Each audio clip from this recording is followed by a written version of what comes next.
and we are now leaving. Refused the opportunity to speak in the upper chamber, the Senate's 3 members from the opposition People's United Party addressed the press on behalf of whom they had intended to speak outside the National Assembly.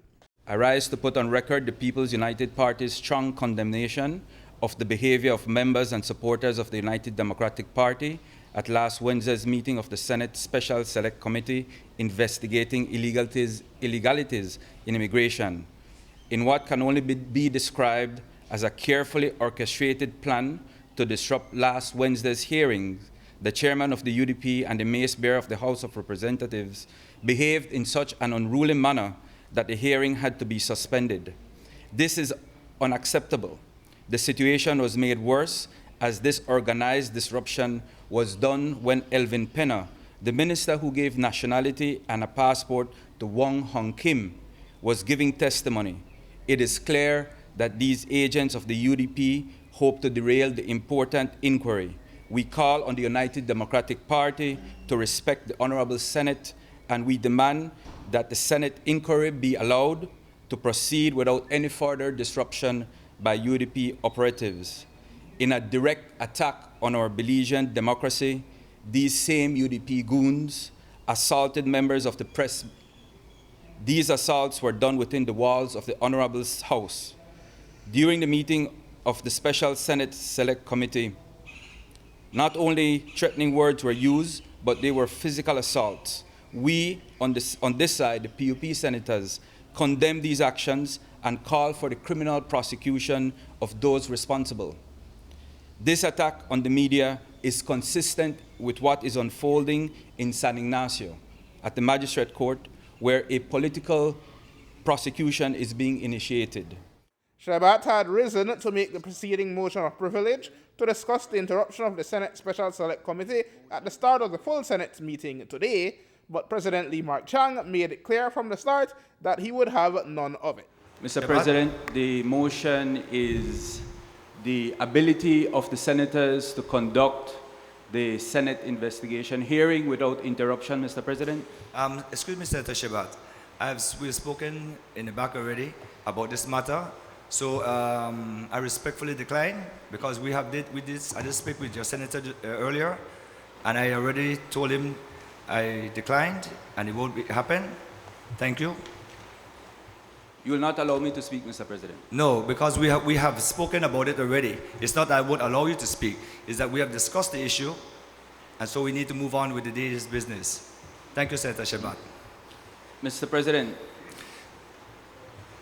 I am exercising our right orders to speak on this motion, Mr. President.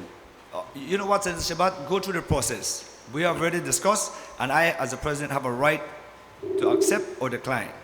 President Chang, when pressed, invoked Senate Standing Order number 84, which gives him general discretion on the conduct of the Senate meeting. He denied that he was sufficiently informed of the motion before the meeting. Faced with that indifference, the trio decided to walk out. And therefore, in protest, we are leaving the Senate for today's sitting. We rely on a standing order. The president accepts that he was called before 1 hour. He didn't take the call. And then when we point it out to him, he just uses another standing order to stop us. I just want to be clear because he referred to us talking at the back.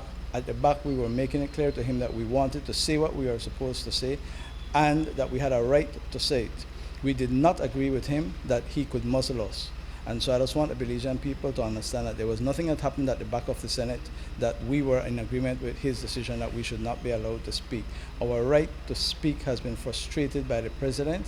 It is regrettable, but it is consistent with the behavior of the United Democratic Party. They do not respect the House, they do not respect the Senate, they do not respect the media. We are at a dangerous point in our democracy, and we are standing firm on principle and on the right side on these issues. None of the members of the committee actually saw what happened on Wednesday firsthand. They had already retired after Chairman Aldo Salazar suspended the meeting.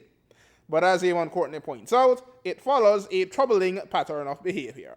This is the same government that physically dragged a member of this National Assembly out of these premises. They consider themselves above the law. Audinett is an employee of this honorable house. It is unacceptable for him to behave that way on the premises of the very house of which he is the mace bearer, the person who is to ensure that order and regular business can be conducted. But more than that, it is the arrogance, it is the disrespect, it is the criminal behavior of these people. They believe that they can behave with impunity and attack even the media who is recording, as is their right, what is taking place. But it is a deep sense of desperation that has set in the United Democratic Party.